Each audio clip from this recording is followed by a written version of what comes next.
모세가 돌이켜 산에서 내려오는데 두 증거판이 그의 손에 있고 그 판의 양면 이쪽 저쪽에 글자가 있으니 그 판은 하나님이 만드신 것이요 글자는 하나님이 쓰셔서 판에 새기신 것이더라.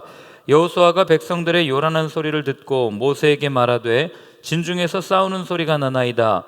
모세가 이르되 이는 승전가도 아니요 패하여 부르짖는 소리도 아니라 내가 듣기에는 노래하는 소리로다 하고 진에 가까이 이르러 그 송아지와 그 춤추는 것들을 보고 크게 노하여 손에서 그 판들을 산 아래로 던져 깨뜨리니라. 모세가 그들이 만든 송아지를 가져다가 불살라 부수어 가루를 만들어 물에 뿌려 이스라엘 자손에게 마시게 하니라. 모세가 아론에게 이르되 이 백성이 당신에게 어떻게 하였기에 당신이 그들을 큰 죄에 빠지게 하였느냐.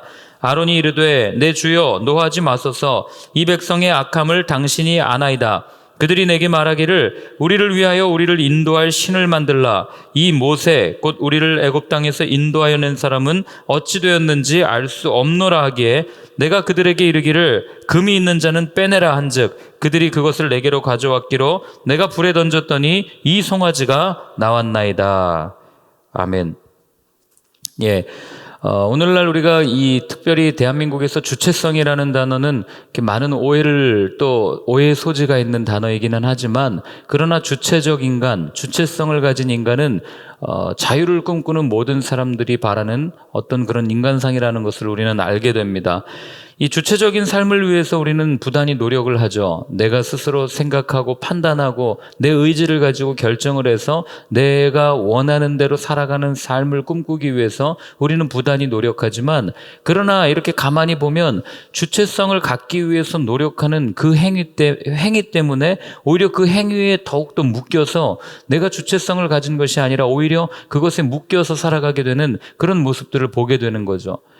일례로 내가 어떤 책을 매일 읽어서 나의 어떤 지적인 주체성을 가져야 되겠다. 나의 어떤 지식의 주체성을 가져야 되겠다라고 생각하고 많은 책을 읽어가기로 결심하고 책을 읽습니다. 그런데 점점 시간이 지나면 그 책을 읽으면서 내 사고를 늘려가고 내가 주체적 사고, 주체적 사상, 어떤 주체적인 삶을 살기 위해서 이렇게 가기보다는 언젠가 어느샌가 점점 그 책 읽는 행위에 내가 중독되어서 마치 그것을 하지 않으면 내가 이렇게 뒤처지는 것 같고 내가 무언가 자유하지 못하게 되는 이런 부작용들을 또한 보게 되는 거죠. 그러니 사람은 왜 내가 스스로 무언가를 하면서 살고 싶은데 그 하는 행위에 점점 묶여가는 이런 어리석음을 보일까요? 왜 어디서부터 무엇이 잘못됐고 어디에서부터 이게 이렇게 된 건가 이렇게 가만히 생각해 보면 성경은 그것이 인간이 가지고 있었던 죄의 결과라고 우리에게 분명하게 이야기를 해줍니다. 그걸 말해주는 게 오늘 본문인데요. 자, 모세가 하나님께서 내려가라는 말을 이제 하시니까 그 말을 듣고 여호수아와 함께 내려옵니다. 진 가까이 이르렀을 때 여호수아가 가만히 들어보니까 어디서 막 다투는 소리가 나는 거예요. 막 싸우는 소리 같은 게 나는 겁니다. 그래서 전쟁이 났나? 아니면 다투나? 이런 의문을 가지고 모세에게 가서 이야기를 하죠. 근데 모세가 가만히 들어보니까 이건 뭐라 그럽니까? 이거는 전쟁하는 소리가 아니고 싸우는 소리가 아니라 이건 노래하는 소리다. 이건 노는 소리다. 이렇게 이야기를 하는 겁니다. 그래서 둘이 가까이 가서 봤더니 아니나 다를까 뭐 하고 있어요? 금송아지 앞에서 온갖 악기, 자기들이 연주할 수 있는 악기 다 갖다 놓고 이렇게 울리면서 거기 앞에서 춤추면서 이 우리를 인도할 신이라고 아주 이런 표현 맞는지 모르겠지만 난리를 치고 있는 거죠. 그 앞에서 발광을 하고 있는 겁니다. 제가 발광이라는 단어를 쓴 이유가 있어요. 이 사람들이 이 어떤 종교적 자기들의 만족을 위해서 하는 모든 행동은 정말 그런 발광일 수밖에 없는 거예요. 여러분, 엘리야가 그 850명의 선지자와 싸울 때 그들이 드렸던 제사의 모습 성경은 굉장히 점잖게 표현하지만 고대 문헌을 보면요, 이건 정말 난리도 아닙니다. 자기 몸을 자해하고 피를 떨어뜨리고 거기다가 울릴 수 있는 모든 꽹과리와 같은 악기들은 다 갖고 와서 두드리고 그러면서 자기들이 바라는 신이 임하기를 바라는 이런 영매라고 해야 되나요? 이런 어떤 접신한다고 그러나요? 그런 모습들을 보면 정말 너무너무 안타까울 정도로 난리를 치는 그런 모습들을 보게 됩니다. 아마 이스라엘 백성이 지금 그랬을 거예요. 금송아지 앞에서. 그랬더니 모세가 어떻게 합니까? 돌판을 깨트리죠. 그리고 금송아지를 완전히 빻아가지고 가루로 만들어서 그걸 마시게 합니다. 증거판을 던진 이유가 뭡니까? 모세가 분노해서 그랬을까요? 물론 분노도 했을 거예요. 그러니 우리가 내일 살펴보겠지만 나를 도와서 이거 정리할 사람 내 뒤에 서라. 딱 이렇게 얘기하지 않아요? 그러나 이 증거판, 하나님께서 주신 언약판을 깨뜨린 이유는 딱 그보다는 더 먼저 한 가지 이유가 있어요. 그게 뭐냐면 지금 이스라엘 백성이 시내 산에서 어떻게 하고 있는 거예요? 하나님과 약속을 맺고 있는 현장이란 말이에요. 그런데 지금 그들이 먼저 뭘 한 거예요? 그 계약서를 찢어버린 겁니다. 금송아지를 만들어 놓고 우리는 하나님 없어도 돼. 우리는 이 금송아지를 하나님처럼 섬기면 돼. 라고 하는 계약 파괴 현장을 모세가 지금 바라보고 있단 말이에요. 그러니 어떻게 한 거예요? 돌판을 깨버린 거죠. 이 약속은 파기되었다. 그걸 모세의 행동을 통해서 알려주는 것이고, 그리고 왜 금송아지를 가루를 빻아서 다 마시게 했는가? 여러분, 그거 내버려 뒀다가 나중에 성막 만들려고 그러면 금 필요하다 그러면 그거 갖고 올 거 아닙니까? 그러니 이 백성 가운데 있는 죄의 흔적, 죄의 얼룩을 완전히 없애고자 완전히 알아볼 수 없을 만큼 가루로 빻아가지고 다 마셔버리게 한 것 아니겠어요? 그리고는 아론에게 이렇게 묻습니다. 도대체 왜 이런 일을 했습니까? 그게 21절부터 24절이에요. 같이 한번 읽습니다. 모세가 아론에게 이르되 이 백성이 당신에게 어떻게 하였기에 당신이 그들을 큰 죄에 빠지게 하였느냐? 아론이 이르되 내 주여 노하지 마소서. 이 백성의 악함을 당신이 아나이다.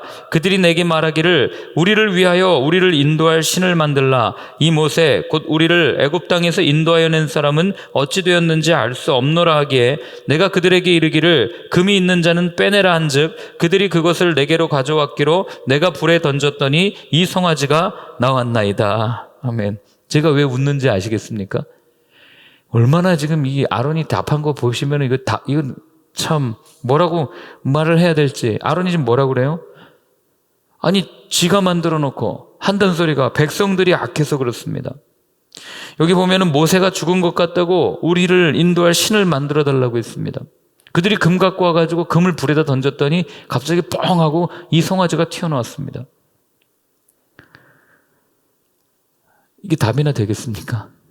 여러분, 제가 이거 어디서 많이 본 거 아니에요? 눈 감았다 떴더니 온 세계가 펼쳐졌습니다. 거짓은 거짓을 낳습니다. 변명은 변명을 낳아요. 핑계를 낳죠. 지금 아론이 하는 이 모습은 온통 변명과 거짓말이에요. 이 모습 어디서 많이 보지 않으셨어요? 여러분들이 성경을 제일 처음에 펴면 나오는 그 이야기가 이 이야기 아닙니까? 하나님 앞에 자기들이 먹지 말라고 한 열매 먹어놓고 제가 먹으라고 그랬어요. 아니요, 제가 먹으라고 그랬어요. 온통 변명과 핑계로 하나님 앞에 거짓을 일삼는 이 모습이 아론에게서도 그대로 드러나는 거죠. 여러분, 하나님께서는요, 인간에게 하나님의 형상을 따라 인간을 지으셨어요. 하나님의 형상을 따라 지으셨다는 얘기는 이 세상을 다스리고 이 세상을 책임질 수 있는 주체성을 주셨다는 얘기예요. 그러니 주체성을 준 그 행위가 무엇으로 드러납니까? 관리하고 다스리고 이름을 짓는 행위에서 드러나잖아요.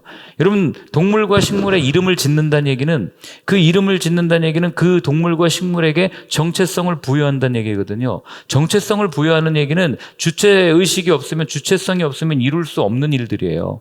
그러니까 하나님께서는 아담과 하와에게 이 땅에서 스스로 의지를 가지고 스스로 생각하고 하나님과 관계를 맺으면서 살아갈 수 있는 인격적이고 주체적인 그런 마음을 가지고 사람을 만드셨단 말이에요. 그런데 이들이 죄를 짓고 나서 지금 어떻게 됩니까? 온통 핑계대고 변명하면서 지금 그 주체성을 완전히 상실하는 그런 모습을 보여주는 거예요. 핑계를 댄다는 말은 무슨 말입니까? 내가 그 일에 대해서 책임이 없다는 얘기고 내가 누군가의 노예가 되어서 시키는 대로 했을 뿐이라는 말이 핑계예요. 그게 변명입니다. 내가 이 일을 했는데 내가 한 게 아니고 제가 시켜서 그랬습니다. 내가 한 게 아니라 그냥 상황과 환경이 그렇게 조성되었습니다. 이건 불가항력적인 어떤 그런 힘에 의해서 내가 그냥 어쩔 수 없이 한 겁니다. 이게 모든 사람들이 하는 핑계와 변명 아닙니까? 내 마음은 사실 그렇지 않은데 자리가 그렇게 저를 만들었습니다. 이게 모든 정치인들의 변명 아니에요? 모든 인간은 그 앞에서 책임을 지기보다는 이런 핑계와 변명을 일삼는 게 우리의 삶이고, 그런데 그런 핑계와 변명 가만히 들어보면 거짓에서부터 시작된다는 걸 알게 되는 거죠. 아론이 지금 얘기하잖아요. 불에 던졌더니 뻥하고 튀어나왔습니다. 온 정성을 다해서 만들어 놓고 무슨 뻥하고 튀어나와요. 말도 안 되는 얘기죠. 그러니 여러분, 변명이 주체성을 상실하게 하는 어떤 우리의 그 자기 존엄성을 파괴하는 행동이라는 것을 잊으면 안 되는 것이고, 핑계가 죄의 결과라고 하면 죄는 결국 우리에게서 우리에게 있는 이 주체성을 완전히 상실하도록 빼앗아가는 그런 일들을 행한다는 것을 우리가 잊으면 안 되는 거죠. 죄를 지으면 지을수록 우리는 스스로 판단하고 생각하는 것에 마비가 오게 되고, 결국 하나님께서 우리에게 주신 모든 주체성을 상실하게 되는 그런 삶을 살 수밖에 없게 되는 거죠. 그 전형적인 모습을 오늘 아론이 우리에게 보여주는 겁니다. 그런데 문제는 뭐냐면 이 아론이 누구였냐는 거예요. 자, 아론이 뭐 하는 사람이었습니까? 우리 지난주까지 살펴봤죠. 이제 조금 있으면 위임시켜야 됩니다. 이제 조금 있으면 이스라엘 백성을 대표해서 이 하나님 앞에 제사를 드려야 되는 그런 대제사장의 삶을 살아야 되는 게 아론이에요. 그런데 지금 하나님이 대제사장으로 세워놓은 그 사람이 지금 이런 일을 벌였다는 게 우리에겐 여러분 정말 큰 충격으로 다가와야 되는 거예요. 그러니 여러분, 우리가 누굴 믿겠어요? 인간 제사장의 한계, 이걸 그대로 보여주는 거 아니에요? 더 나아가서 자기 죄 가리기에 급급하고, 이스라엘 백성들의 모든 사람들의 죄를 가려주고 그 사람들을 위해서 중보해야 될 대제사장이 오로지 그냥 자기 핑계와 변명으로 내 모습 가리기에 급급한 이런 모습을 보면서 얼마나 비굴하고 비참합니까? 이게 대제사장의 시작이라는 거예요. 그러니 여러분, 이스라엘 백성들이 그토록 의지하고 그토록 존경하는 대제사장, 그들의 처음 출발이 어땠는지를 하나님께서는 분명하게 보여주시므로 인간이 누구를 의지해야 되고 누구를 바라봐야 되는지를 분명하게 알려주시는 겁니다. 여러분, 우리에게는 여전히 대제사장이 존재하십니다. 누굽니까? 우리 히브리서 한번 찾아보실래요? 히브리서 4장 14절 15절입니다. 히브리서 4장 14절 15절 같이 한번 읽습니다. 그러므로 우리에게 큰 대제사장이 계시니 승천하시니 곧 하나님의 아들 예수시라. 우리가 믿는 도리를 굳게 잡을지어다. 우리에게 있는 대제사장은 우리의 연약함을 동정하지 못하시리가 아니요 모든 일에 우리와 똑같이 시험을 받으시니로되 죄는 없으시니라. 아멘. 분명하게 선언합니다. 우리에게 큰 대제사장이 계시다. 그 대제사장이 누구냐? 바로 승천하시니 예수 그리스도다. 그분은 나중에 그 히브리서 뒤쪽에 보면은 뭐라 그럽니까? 여기도 나오지만,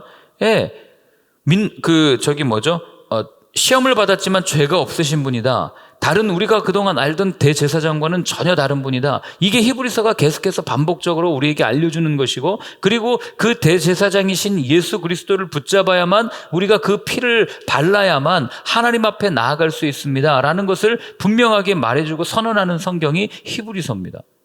그러니 여러분, 오늘 본문에 나와 있는 아론이라고 하는 대제사장은 여전히 자신의 그 죄에 갇혀서 어떻게 하면 이 죄를 벗어버릴까를 고민하는 그런 삶의 모습을 우리에게 들려주는 반면에, 여전히 이 히브리서가 선포하는 예수님은 아무런 죄 없이 이 땅에 오셔서 지금도 우리의 모든 제사를 주관하시고 하나님 앞에서 그 보좌에 앉으셔서 우리를 위해서 중보하고 계시고 우리를 변호하고 계시는 분이 예수님이시다. 이거를 알려주고 있는 이런 본문을 읽으면 우리가 누구를 의지해 줄지가 분명하게 드러나는 것 아니겠어요?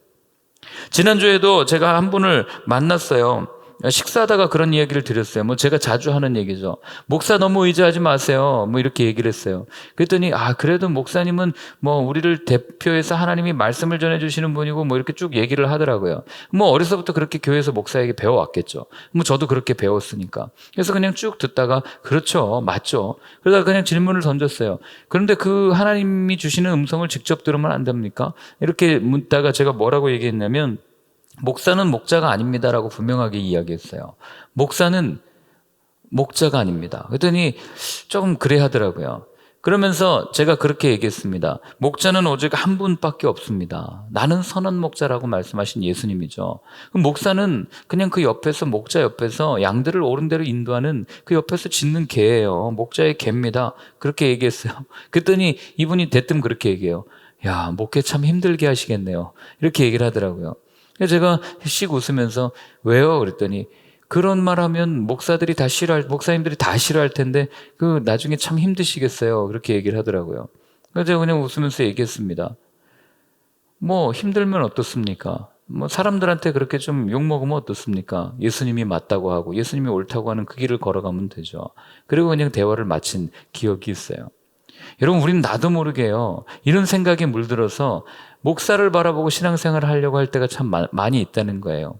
그래서 제가 일부러 여러분들에게 일부러 더 목사답지 않게 하려고 뭐 카톡에도 뭐 웃음 표시도 막 보내고 크크 보내고 호호 보내고 일부러 그렇게 하고 있어요. 예, 제가 그걸 너무 잘 알아요. 목사는 신학교에서도 배웠어요. 목사는 정중하게 문자를 보내야 되고 무언가 이렇게 좀 어느 정도 선을 지켜야 되고 격을 지켜야 되고, 물론 맞는 얘기예요. 매너 지키는 것도 맞는 얘기입니다. 그러나 그렇게 하다 보면 점점 목사로서의 이미지가 굳어져 버리면 여러분들과 저 사이에 선이 생겨버립니다. 즉 여러분들이나 저나 똑같은 사람이에요. 여러분들 가족한테 문자 보낼 때 호호 안 보냅니까? 꼭 선 지켜서 문자는 이게 기록에 남으니까 정중하게 보내야지 하고 문자 보내십니까? 왜 그렇게 안 보내세요? 가족들한테는. 근데 우리 한 식구라면서요. 근데 왜 자꾸 저는 한 식구에서 떨어뜨려 놓고 목사는 목사야 그러고 선을 그어 놓고 이렇게 하시는지 모르겠어요.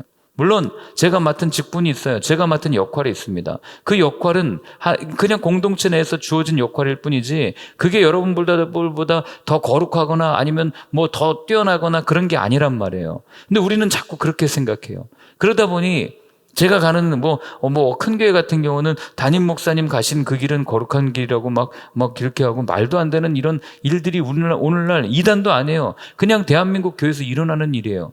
그리고 담임 목사님 어디 출타하면 모든 교역자들 쫙 나와서 일렬로 서가지고 인사하고 말이에요. 그럼 군대입니까?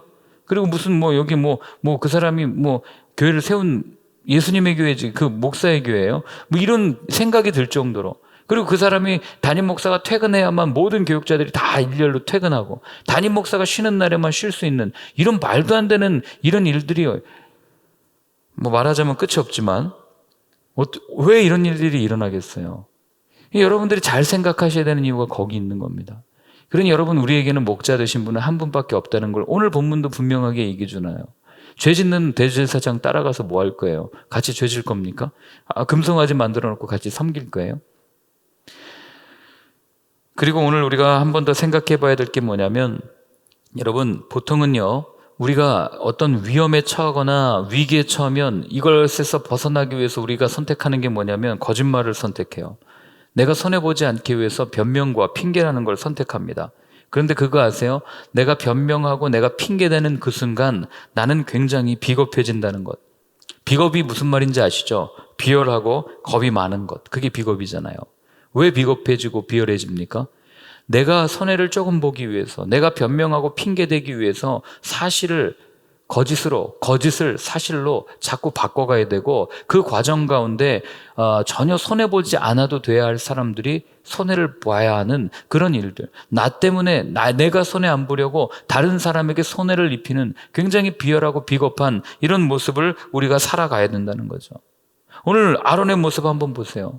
누구한테 책임을 돌립니까? 자기가 만들어 놓고. 물론 처음 출발은 이스라엘 백성들에게 있었죠. 와가지고 그 송아지 만들어 주십시오라고 이야기했어요. 그럼 그때 단호하게 무슨 소리냐? 말씀 앞에서 해야지. 하나님과 우리 지금 약속하는 중 아니냐? 하나님의 말씀에 이렇게 기록되어 있지 않습니까? 라고 분명하게 이야기하고 정확하게 선을 그었어야지 정상이에요.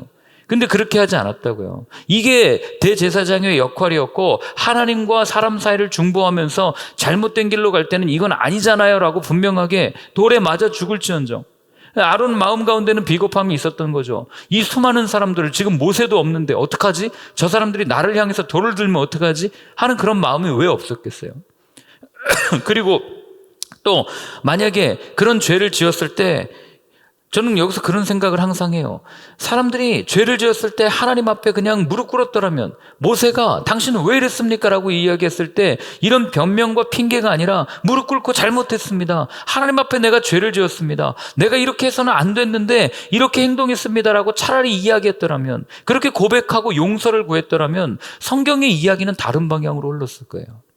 그런데 항상 그렇게 하지 않고 어떻게 합니까? 그냥 비겁하게 변명하고 핑계하고 거짓말로 나는 안 그랬는데요, 저 사람이 해서 이렇게 했습니다 라고 핑계를 대는 이런 모습을 보게 되는 거죠. 왜 그렇습니까? 솔직하게 이야기했다가는 내가 감당해야 될 일이 훨씬 더 커 보이기 때문에, 왠지 나는 죽을 것 같은 그런 불안감이 있기 때문에 이런 핑계와 변명으로 모세 앞에 이야기를 한 거죠. 여러분, 위기의 상황, 어려움의 상황, 그리고 죄에 묶인 우리의 현실에서 벗어날 수 있는 가장 빠른 길은 변명과 거짓말이 아닙니다. 아담과 하와가 그랬듯이 내가 선악을 알게 하는 이 나무를 먹었을 때 하나님이 물으시면 아니에요, 뱀이 그랬어요, 아니에요, 하와가 그랬어요, 핑계하면 이걸 빨리 벗어날 수 있다고 착각하지만 여러분, 그렇지 않아요. 내가 처해 있는 이 죄에 묶여 있는 이 현실, 저기 어려움의 현실을 가장 빨리 벗어날 수 있는 방법은 정직한 말과 그리고 회개입니다. 하나님 앞에 무릎 꿇는 것밖에 없어요. 빨리 두 손 들고 하나님, 내가 잘못했습니다. 내가 이렇게 한 거 하나님 내 잘못입니다. 저들의 잘못이 아닙니다라고 용서를 구할 수 있어야 되는 거예요. 모세가 내일 그 모습을 오늘도 모습을 어제 보였나요? 보이지 않았습니까? 아론은 끊임없이 핑계대지만 모세는 아닙니다, 하나님, 저들의 잘못 없습니다, 내 잘못입니다 라는, 나중에도 모세가 그런 중보기도 드리잖아요. 이게 하나님께 쓰임받는 사람과 버림받는 사람의 차이라는 거예요.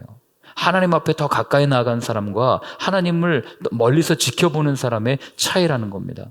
그렇기 때문에 여러분, 오늘날 우리가 살아가면서 겪는 많은 죄들, 많은 이런 어려운 문제들, 이거 사실 누구의 죄입니까? 하나님 나의 죄입니다라고 고백하면서 우리가 눈물로 기도하며 나아갈 때 하나님께서는 이 민족의 문제를 해결해 주실 거예요. 근데 지금 아무도 그 책임을 지려고 하지 않잖아요. 교회도 우리는 잘못 없습니다, 우리는 예배 드리는데 뭐가 문제입니까? 우리는 백신의 전파자가 아닙니다, 이런 소리 하고 있고, 또 성도들은 뭐라 그럽니까? 우리가 무슨 잘못입니까? 우리가 세상에 뭐 거짓말했습니까? 아니면 우리가 뭐 세상에 나쁜 짓 했습니까? 이러고 있어요. 여러분, 우리의 잘못이에요. 이스라엘 백성이 이렇게 된 것 모세가 고백하잖아요. 내 잘못입니다. 아론처럼 우리가 하나님 앞에 서서 이 백성이 이렇게 악하고 죄를 지었을 때 우리가 그 앞에 서서 하나님, 저희가 그런 게 아니라 쟤네들이 그냥 저렇게 한 거예요, 쟤네들이 잘못해서 저런 겁니다, 그렇게 얘기하면 우리는 아론과 다를 바 전혀 없는 거예요. 왜요? 우리가 여기 살고 있잖아요. 우리가 이곳에서 함께 호흡하고 있잖아요. 그러니 여러분, 세상의 문제는 곧 우리의 문제입니다. 기도하지 않은 우리의 문제고, 저들을 향해서 말씀을 전하지 않은 우리의 문제라는 것을 우리가 꼭 잊지 않고, 아론처럼 이렇게 핑계대고 변명하는 것이 아니라 정말 하나님 앞에 솔직하게, 하나님, 내가 그 모든 것들을 그냥 묵인했고, 세상이 이렇게 악해져 갔는데 내가 그냥 침묵하고 있었고, 내가 거기에 동조하면서 소비 생활을 했고, 하나님, 우리의 잘못입니다라고 분명하게 고백할 수 있는 저와 여러분들의 삶이 되었으면 좋겠습니다. 그렇게 한 사람이 하나님 앞에서 죽을 때, 한 사람이 하나님 앞에서 십자가를 질 때 세상은 바뀌게 되어 있습니다. 예수님이 그거 보여준 거 아니에요? 그러나 십자가 앞에 나가는 것, 용서를 구하는 그 순간은 힘듭니다. 뭐 다 경험해 보셔서 아시잖아요. 부모님한테 잘못했을 때, 누군가에게 잘못했을 때 처음 가서 그 입을 떼기가 얼마나 어려운지 저 여러분들이 잘 알잖아요. 그러나 그 가서 잘못했습니다, 용서해 주십시오라고 이야기했을 때 뭐 용서받는 과정은 힘들겠죠. 그러나 그 용서를 받은 그 순간, 그 마음에 이 응어리진 게 확 풀어질 때 얼마나 고요한 평안이 내 삶에 임합니까? 이게 십자가의 은혜예요. 이게 하나님이 원하시는 용서를 구하는 삶의 모습입니다. 하나님 앞에 용서 구하는 거 쉽지 않아요. 내가 죄졌습니까? 쟤네들이 저랬는데? 이런 마음을 가지고 나아가지 마시고, 하나님 앞에 정말 하나님, 그래요, 내 잘못입니다, 내가 잘못했습니다 구하며 나아가면 하나님께서 우리 가운데 분명히 평안한 마음을 허락해 주실 날이 올 겁니다. 그때 이 땅에 하나님의 나라가 펼쳐지게 될 것이고, 그 나라가 펼쳐지는 것을 바라보면서 우리는 기쁘게 주님을 찬양하는 날이 다시 오게 될 거라고 저는 믿어요.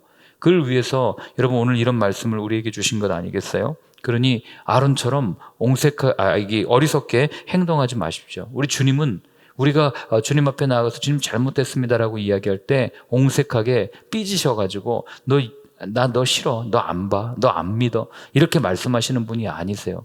주일날도 말씀드렸죠. 화내셔봐야 기껏해야 3장입니다. 3장 정도 하나님 앞에 용서 구하면 그 다음부터는 하나님은 어쩔 줄 몰라가지고, 그래, 너 돌아왔구나, 내가 옷을 지어 입혀줄게, 너 돌아왔구나, 내가 금반지를 끼워줄게, 너 돌아왔구나, 내가 너에게 좋은 걸 먹여줄게 라고 말씀하시는 분이 우리 주님이시란 말이죠. 그러니 여러분, 오늘 본문에 있는 이런 아론처럼 어려움 앞에서 또는 죄의 현장 앞에서 핑계하거나 변명하지 말고 그 순간 하나님 앞에 무릎 꿇으십시오. 이런 은혜가 있었기 때문에, 그런 용서의 은혜가 있었기 때문에 저도 오늘 이 앞에서 이렇게 설교할 수 있는 거고, 또 여러분들도 이렇게 함께 예배드릴 수 있는 것 아니겠습니까? 그래서 오늘 기억하고 한번 같이 기도할 때는요, 이렇게 한번 기도했으면 좋겠습니다. 하나님, 어떤 상황에서도 거짓과 타협하지 않게 도와주시고, 잘한 것은 잘했다, 잘못한 것은 잘못했다고 말할 수 있는 용기를 주시고, 또한 이 땅에 있는 많은 어려운 문제들, 또 죄된 현실 앞에서 나는 죄진 적이 없어요, 하나님 라고 핑계하거나 변명하지 않고, 하나님, 세상이 이렇게 된 것은 우리가 기도하지 않았기 때문입니다. 하나님, 세상이 이렇게 악해진 것은 내가 복음을 전하지 않았기 때문이고 내가 말씀대로 살지 않았기 때문입니다라고 회개할 수 있는 마음을 달라고 우리 한번 같이 기도하겠습니다. 하나님 아버지, 오늘도 아론의 모습을 통하여 우리에게 말씀하여 주시니 감사합니다. 하나님, 어떤 상황 속에서도 거짓과 타협하지 않는 용기를 허락하여 주시고, 하나님, 진실되고 정직하게 잘한 것은 잘했다, 잘못한 것은 잘못했다라고 분명하게 말할 수 있는 그런 삶을 사는 저희가 되게 하여 주옵소서. 하나님, 어떤 상황 속에서도 핑계하지 않게 도와주시고 변명하지 않게 도와주시고, 하나님, 주님께서 살라고 허락해 주신 이 땅, 이 공간, 이 나라, 이곳에서 일어나는 모든 문제는 하나님 나의 문제입니다. 하나님, 이 문제를 가지고 주님 앞에 두 손 들고 기도하며 그 죄를 대신하여 회개할 수 있는 넉넉함을 우리에게 허락하여 주시고, 그렇게 기도하는 사람들이 늘어갈 때 아버지 하나님, 이 땅에 진정한 하나님의 나라, 진정한 하나님의 교회가 세워지는 것을 바라보며 우리가 함께 손 들고 주님을 향하여 달려갈 수 있는 그날을 꿈꿀 수 있는 저희 모두의 삶이 될 수 있도록 주여 인도하여 주시옵소서. 이제는 우리 주 예수 그리스도의 크신 은혜와 하나님 아버지의 사랑과 성령의 인도하심이 더 이상 거짓과 타협하지 아니하고 정직하게 하나님 앞에 솔직하게, 사람들 앞에도 솔직하게 말하고 이야기하고 용서를 구하며 나아가겠다고 결단하며 다짐하는 모든 분들 머리 위에 이제로부터 영원까지 늘 함께하여 주옵시기를 간절히 축원하옵나이다. 아멘.